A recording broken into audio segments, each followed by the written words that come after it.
Assalamualaikum warahmatullahi wabarakatuh. Sahabat-sahabat sekalian, di era modern serba digital seperti ini, di mana internet mudah kita akses, banyak orang yang termakan atau bahkan menjadi korban berita hoax. Dan sekarang ini berita hoax masih merajalela di mana-mana, baik melalui akun media sosial maupun media-media lainnya. Bahkan sekarang televisi juga sudah tidak bisa kita jamin lagi pemberitaan yang disampaikan apakah benar atau tidak. Karena itu sahabat-sahabat sekalian, saya merasa berkewajiban untuk menyampaikan tentang tips mengenali berita hoax dan verifikasinya. Yang pertama, berita hoax itu biasanya dirangkai atau disusun, dibuat sedemikian rupa sehingga judulnya provokatif. Artinya dengan membaca judulnya saja kita akan terpancing emosinya. Kemudian judulnya juga merupakan sebuah kesimpulan. Artinya bagi orang yang tidak memiliki ilmu tentang menangkal berita hoax, dari judulnya ia sudah membuat kesimpulan tentang apa berita itu selanjutnya. Kemudian bagaimana kesimpulan dari video yang disebarkan. Oleh karena itu, yang pertama yang harus kita kenali, salah satu ciri dari berita hoax adalah judulnya provokatif dan sebuah kesimpulan. Cara memverifikasinya bagaimana?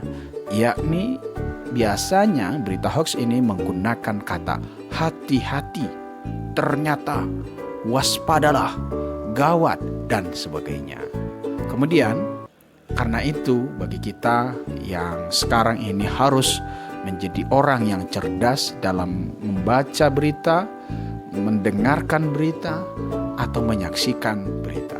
Karena itu sebagai prinsip dasar yang harus ada dalam diri kita adalah jangan langsung percaya pada setiap berita, pada setiap postingan, baik berupa tulisan, gambar, maupun video. Yang kedua, berita hoax itu sumber beritanya pasti tidak jelas atau tidak valid. Maka untuk memverifikasinya atau mengeceknya, kita harus melakukan 5C. Yang pertama, cek sumber berita itu apakah benar atau tidak. Sumber beritanya apakah bisa dipercaya atau tidak.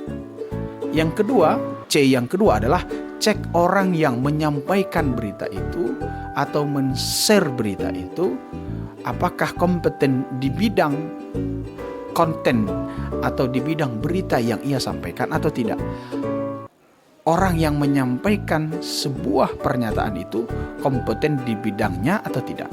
Misalnya, tidak mungkin seorang ustadz akan menyampaikan bidang kesehatan. Seorang kesehatan juga tidak mungkin menyampaikan fatwa-fatwa yang ada di dalam hukum Islam misalnya. Maka kita harus cek apakah orang yang menyampaikan itu kompeten atau tidak. C yang ketiga adalah cek situsnya asli atau palsu. Ketika kita menerima sebuah berita yang biasanya mereka juga menempelkan atau menyertakan situs, maka coba diklik situsnya asli atau tidak.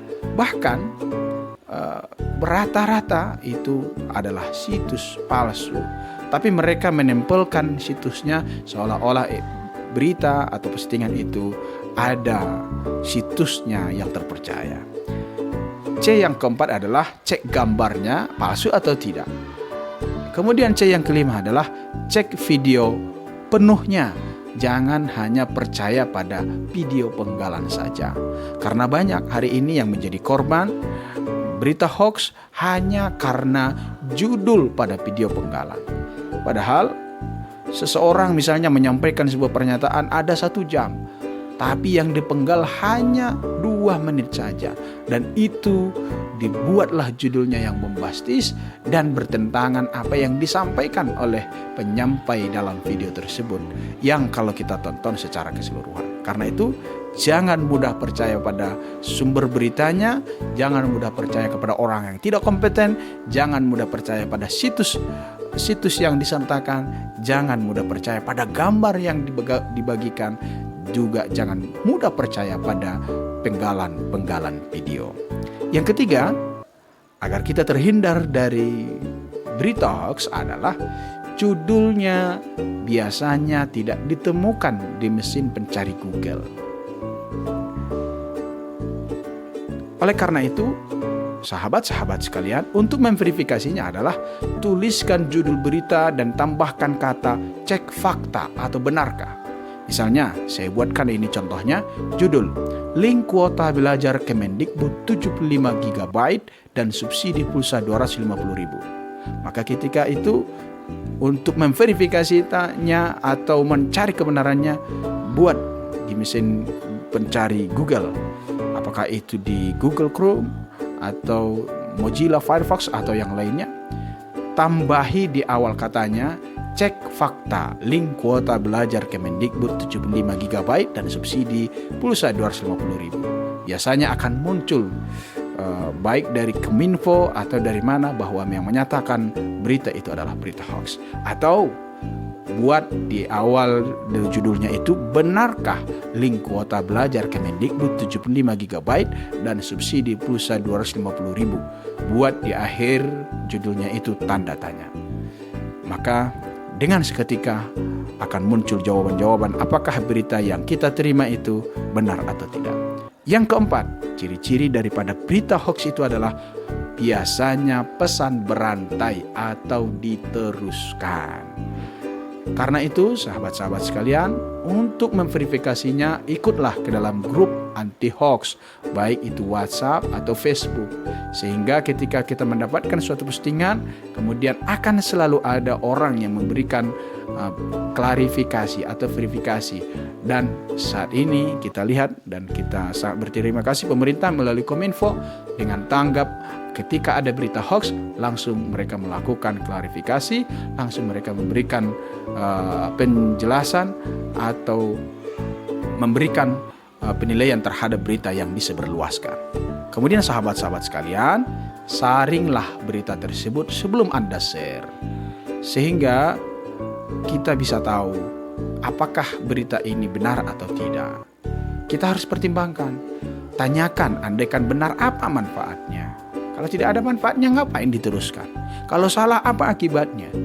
Nanti jangan-jangan karena berita hoax lalu kemudian kita mendapat akibatnya. Yang paling ringan akibatnya adalah kita merasa malu bahwa berita yang kita sebarkan ke sana kemari ternyata adalah sebuah berita bohong. Dan bisa terjerat hukum juga. Nah, karena itu sahabat-sahabat sekalian, sangat penting untuk kita mewaspadai ini.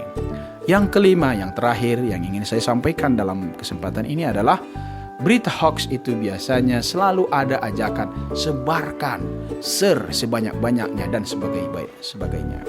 Oleh karena itu, untuk kemudian agar kita selamat, salah satu cara kita untuk memverifikasinya adalah jangan terburu-buru menyimpulkan dari sesuatu yang baru kita terima, yang tidak kita tahu kebenarannya, yang tidak kita tahu apakah postingan itu benar atau tidak.